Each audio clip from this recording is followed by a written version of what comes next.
नमस्कार, 10 का दम आप देख रहे हैं। इस वक्त की बड़ी खबर आपको बताएंगे। इनकम टैक्स विभाग के एक बड़े एक्शन से जुड़ी हुई ये बड़ी खबर आप तक पहुंचा रहे हैं, जिसमें यूपी, एमपी, दिल्ली में छापेमारी इनकम टैक्स विभाग की चल रही है।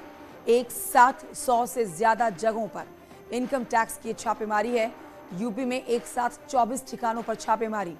राजनीतिक दलों के नाम पर फर्जीवाड़ा, करोड़ों की टैक्स चोरी का मामला, ये बड़ी खबर आपको बता रहे हैं। तो आप लगातार बीते कुछ दिनों से देख रहे हैं कि इनकम टैक्स विभाग का हथौड़ा जारी है। इनकम टैक्स विभाग दिल्ली और उत्तर प्रदेश के कई ठिकानों पर छापेमारी कर रही है, लेकिन आज मध्य प्रदेश का नाम भी जोड़ा गया है। यूपी, एमपी और दिल्ली में कई जगहों पर 100 से ज्यादा ठिकानों पर इनकम टैक्स विभाग का ये बड़ा एक्शन, छापेमारी चल रही है। और रुक करते मेरे सहयोगी शंकर आनंद की तरफ, जो इस समय हमारे साथ इस खबर पर लाइव मौजूद है और जानकारी देंगे। शंकर आनंद, हम देख रहे हैं बीते कुछ दिनों से यहाँ पर इनकम टैक्स विभाग जो है एक्टिव हो रखा है और छापेमारी की जा रही है। यूपी, एमपी, दिल्ली में 100 से ज्यादा ठिकानों पर छापेमारी हो रही है। एक एक बड़ी अपडेट हमारे दर्शकों को इस छापेमारी से जुड़ी बताइए।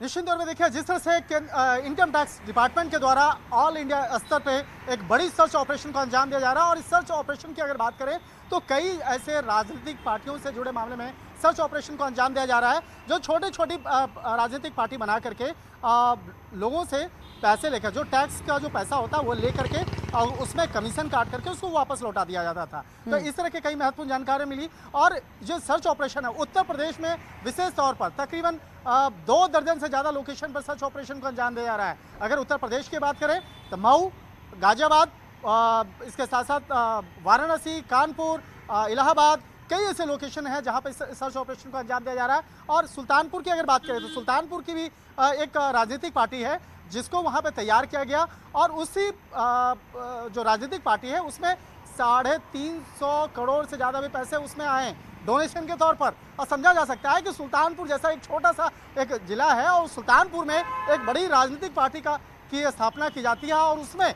350 करोड़ रुपया उसमें डोनेशन आता है, और उस पैसे का किस तरह से बंदरबाट होता है वो जांच एजेंसी के रडार पर है। और इनकम टैक्स डिपार्टमेंट के द्वारा जिस तरह से इस मामले पर उत्तर प्रदेश के 2 दर्जन से ज्यादा लोकेशन पर सर्च ऑपरेशन को अंजाम दिया जा रहा है, उसी सर्च ऑपरेशन के दौरान कई 2 दर्जन से ज्यादा ठिकाने हैं जहां पर उत्तर प्रदेश में इस समय इनकम टैक्स विभाग की छापेमारी चल रही है। शंकर आनंद, शुक्रिया आपका जानकारी के लिए। बड़ी खबर शाहजहांपुर से, जहां पर पुलिस को एक बड़ी सफलता हाथ लगी है।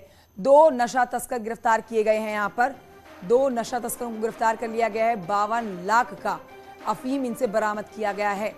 डोडा बरामद हुआ है। झारखंड से लाई गई थी अफीम और डोडा।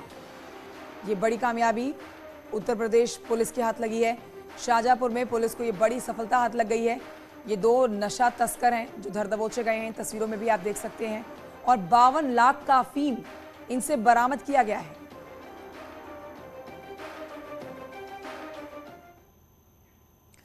बढ़ते हैं आगे कौशाम्बी से खबर, जहां पर महिला की पिटाई के मामले में एक्शन लिया गया है। 35 नामजद और 100 अज्ञात लोगों के खिलाफ केस दर्ज किया गया है। 4 आरोपियों को पुलिस ने गिरफ्तार कर लिया है। बच्चा चोरी के आरोप में विक्षिप्त महिला की पिटाई की गई। ये आरोप, और ग्रामीणों ने पुलिस टीम पर भी पथराव किया था। पथराव में 3 पुलिसकर्मी घायल भी हुए हैं, अस्पताल में भर्ती कराए गए हैं। करारी थाना के म्योहर गांव की ये घटना है।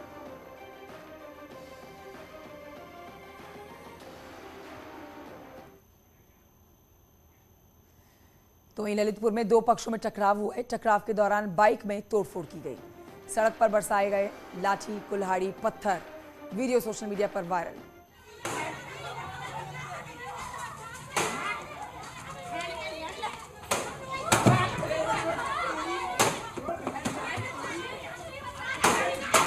सोशल मीडिया पर वायरल वीडियो आप देख रहे हैं। यहाँ पर ये कुछ लोग जो हैं, एक शख्स की बाइक को तोड़फोड़ उसके साथ मचा रहे हैं।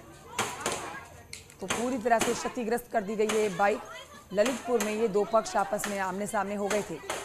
ऐसे में जब टकराव बढ़ा तो टकराव के दौरान बाइक में तोड़फोड़ कर दी गई। एक पक्ष के लोगों को आप देख रहे हैं जो बाइक में तोड़फोड़ कर रहे हैं।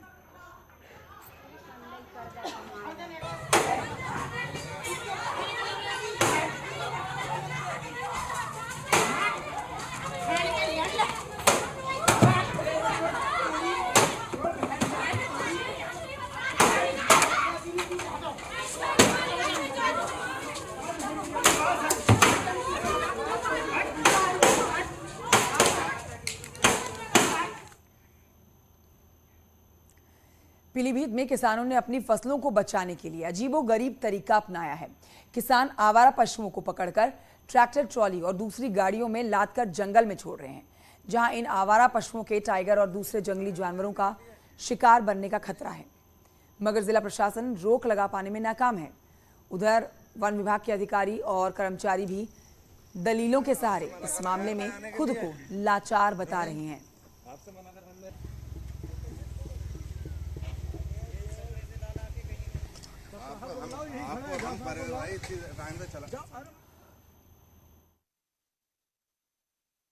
ये इधर उधर के लाते हैं लोग, यहाँ जंगल में छोड़ते हैं कि वन समिति है इसलिए यहाँ लाते हैं। हम लोग बहुत इनकार करते हैं, हमारी खेती सब बेकार हुई जा रही, रात भर रखाते रहते हैं।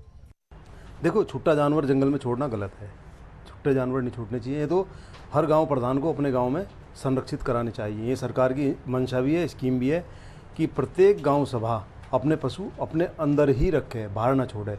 क्योंकि जो जंगल में जा रहे हैं भाई, टाइगर रिजर्व, फॉरेस्ट में या सामाजिक वानिकी की जो इनके अपने क्षेत्र हैं, उसमें जाना तो निहायत गलत ही है, परंतु ये आए दिन दुर्घटना कारण भी बनेंगे भाई, बनते भी हैं, बनेंगे भी।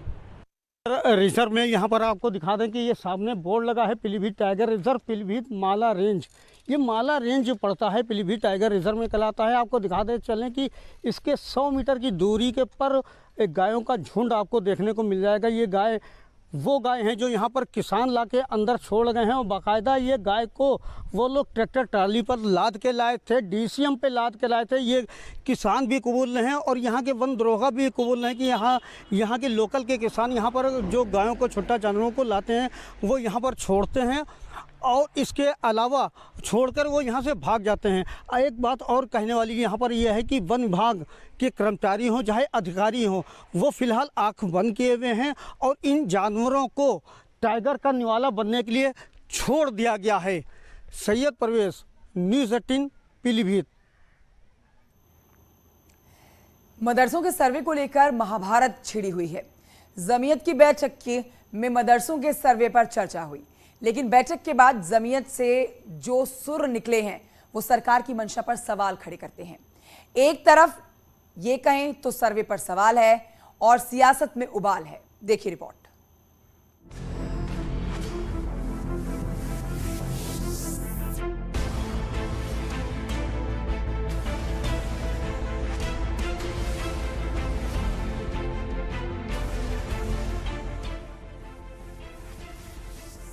पहले ओवैसी ने कहा मदरसों का सर्वे छोटा एनआरसी है, सरकार चाहती है मुसलमान ना रहे। ये सर्वे नहीं है बल्कि एक छोटा एनआरसी है ये। अब आप एक ऑर्डर जारी कर दीजिए ना कि अब आप मुसलमान मत रहिए, आप कुरान मत पढ़िए, नमाज मत पढ़िए, ऑर्डर जारी कर दीजिए, वही करना चाह रहे आप। अब नियाज फारूकी ने कहा है मदरसों का सर्वे ठीक है लेकिन तरीका ठीक नहीं है। जो तरीका ये इख्तियार कर रहे हैं उसके पीछे इनका मकसद सही नहीं लगता है। मदरसों के सर्वे की यूपी सरकार के फैसले के खिलाफ आज दिल्ली में मुस्लिमों के रहनुमा होने का दावा करने वालों की महफिल सजी और ऐलान ये हुआ कि उत्तर प्रदेश सरकार का फैसला ठीक नहीं। काम चाहे कितना सही हो, अगर उसे गलत तरीके से किया जाए तो ये चीज बिल्कुल नामुनासिब है। हालांकि अच्छी बात यह है कि जमीयत सरकार से बात करना चाहती है, कमियों को दूर करना चाहती है, लेकिन दिलचस्प ये है कि कोई नहीं बताना चाहता कि समस्या क्या है। बस सर्वे के फैसले पर ऐतराज है और तर्क ये है कि मुसलमान नाराज है। आपत्ति यह है कि मदारिस के खिलाफ मीडिया और सरकार दोनों ने इन्हें एक फ्रंट खोल दिया। तो बस यही है, लॉ का यूज और मिसयूज, इन दोनों के बीच में लड़ाई है। शिकायत सिर्फ सरकार से नहीं है, मदरसों के सर्वे पर मीडिया को भी मुहरा बनाया जा रहा है। मुद्दे को असम से उत्तर प्रदेश तक उलझाया जा रहा है। तो जिस तरह से माहौल बनाया गया असम में, कर्नाटका में, उत्तर प्रदेश के अंदर सर्वे के नाम पे डर और खौफ का माहौल पैदा करने की कोशिश की जा रही है। सीधे सिर पे यह है कि जो मीडिया में जो इमेज जा रहा है, जो ऐसा जा रहा है कि जैसे मदरसे जो हैं वो कोई गैर कानूनी काम कर रहे हैं, दहशतगर्दी का अड्डा है, इस तरह का मैसेज जा रहा है, ये गलत है। ये मुल्क के लिए भी नुकसानदेह है, मुसलमानों के लिए भी नुकसानदेह है। और जमीयत और खुद को मुस्लिमों का रहनुमा बताने वालों का ये तर्क तब है जबकि उत्तर प्रदेश सरकार लगातार कह रही है कि सर्वे के पीछे मंशा सिर्फ मदरसों के हालात को ठीक करना है, शिक्षा का स्तर बेहतर करना है। सबको मैं पूरी ईमानदारी से यह आश्वस्त करता हूं कि हमारी योगी सरकार अल्पसंख्यक समाज के विकास के लिए, उनके तरक्की के लिए, उनके बेहतर रोजगार के लिए, अच्छी शिक्षा के लिए काम कर रही है। और कोई भी ये तनिक भी ना संदेह रखे कि सरकार के कहीं भी मंशा में कोई कमी है। सरकार पूरी ईमानदारी से अल्पसंख्यक समाज की तरक्की के लिए, हमारे युवाओं के अच्छी शिक्षा के लिए, बेहतर रोजगार के लिए काम कर रही है। और लेकिन खुद को मुस्लिमों का रहनुमा बताने वाले ये मानने को तैयार नहीं। तो तमाम मदरसे अपने ऑडिटेड रिपोर्ट हर साल जमा करते हैं, तो ये सवाल उठाना ही आप कहीं ना कहीं से मदरसों को शक की निगाह से देख रहे हैं, जो कि बिल्कुल भी मुनासिब नहीं है। फिलहाल दिल्ली से लखनऊ तक सर्वे पर सवाल है, मदरसे पर बवाल है और सियासत में उबाल है। Bureau report, news 18।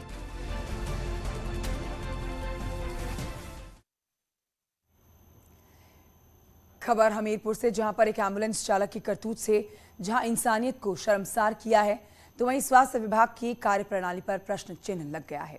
आरोप है कि 1000 रुपए नहीं देने पर एम्बुलेंस ड्राइवर ने जंगल में बीच सड़क पर गर्भवती महिला को एम्बुलेंस में तड़पते उन्हें उतार दिया।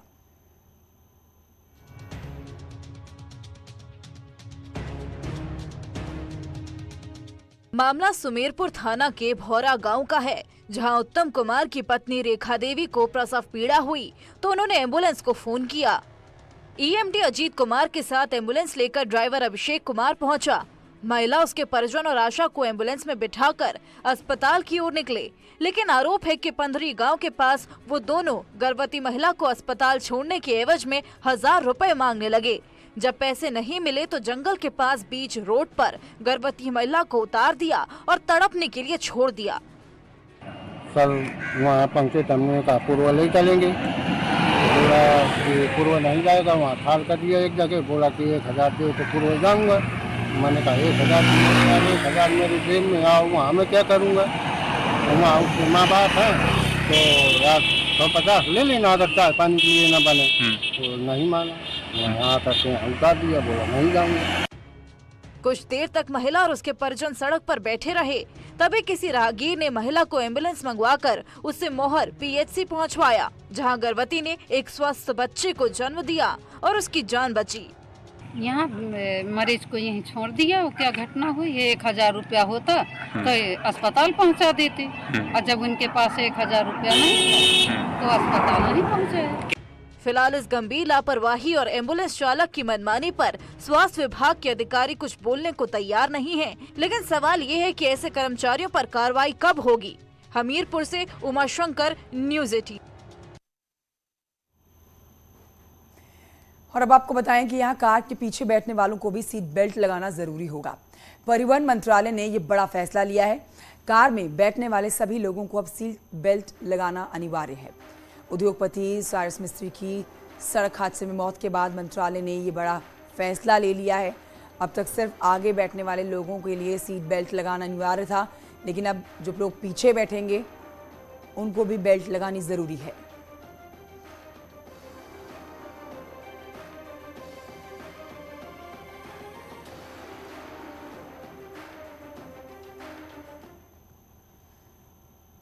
बढ़ते हैं आगे। संभल से खबर, जहां पर युवक को दी गई तालिबानी सजा। रात भर जानवरों के साथ खूंटी से बांधकर रखा गया। इस युवक को सुबह होने पर पेड़ से बांधा गया। पुलिस ने युवक को ग्रामीणों के चंगुल से छुड़ाया है।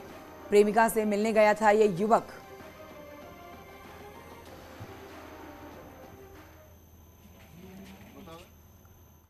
गांव के कुछ लोगों के द्वारा एक युवक को बंधक बना लिया गया है। पुलिस के द्वारा मौके पर पहुंचकर उस युवक को छुड़ाया गया। उसके बाद उस युवक के द्वारा ये बताया गया कि उसको गांव के कुछ लोगों ने बंधक बनाकर उसके साथ मारपीट की है।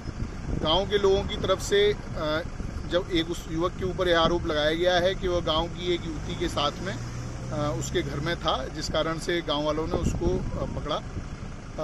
दोनों पक्षों की तरफ से तहरीर दी गई है। और इस समय एक बड़ी खबर आ रही है। सूखा प्रभावित किसानों के लिए एक बड़ा फैसला लिया गया है। सीएम योगी ने सूखे पर सर्वे के आदेश दिए हैं। सभी डीएम को 1 हफ्ते में देनी होगी रिपोर्ट। 62 जिलों में औसत से कम बारिश हुई। लापरवाही पर जवाबदेही होगी तय। ट्यूबवेल बिलों की वसूली भी स्थगित, बिजली आपूर्ति बढ़ाने के भी निर्देश।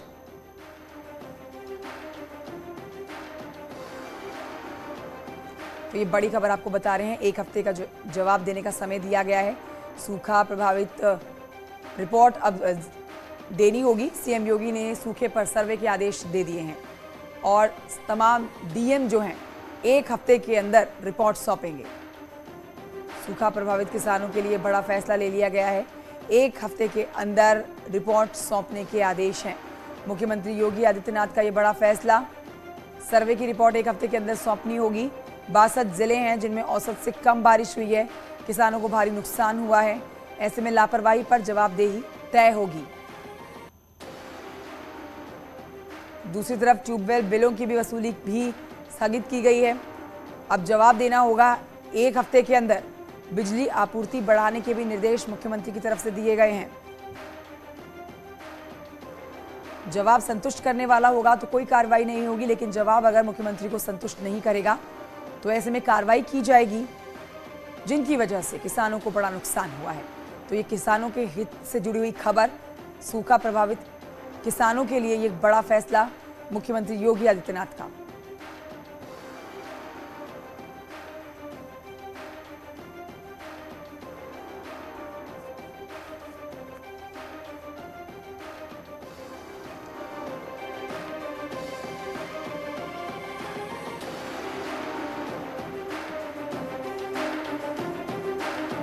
किसानों की समस्या का समाधान देने के लिए मुख्यमंत्री योगी आदित्यनाथ अब सख्त हो गए हैं। आदेश उनकी तरफ से दे दिए गए हैं। किसानों के हित के लिए एक फैसला ले लिया गया है, जहां अब सीएम योगी जो सूखे से नुकसान हुआ है, सूखे पर सर्वे की रिपोर्ट सौंपने के आदेश उनकी तरफ से दिए गए हैं, उसके ऊपर विचार करते हुए एक बड़ा फैसला ले लिया गया। डीएम जो हैं सबको एक हफ्ते के अंदर रिपोर्ट सौंपनी होगी। 62 जिलों में औसत से कम बारिश पर एक हफ्ते के अंदर रिपोर्ट सौंपी जाएगी।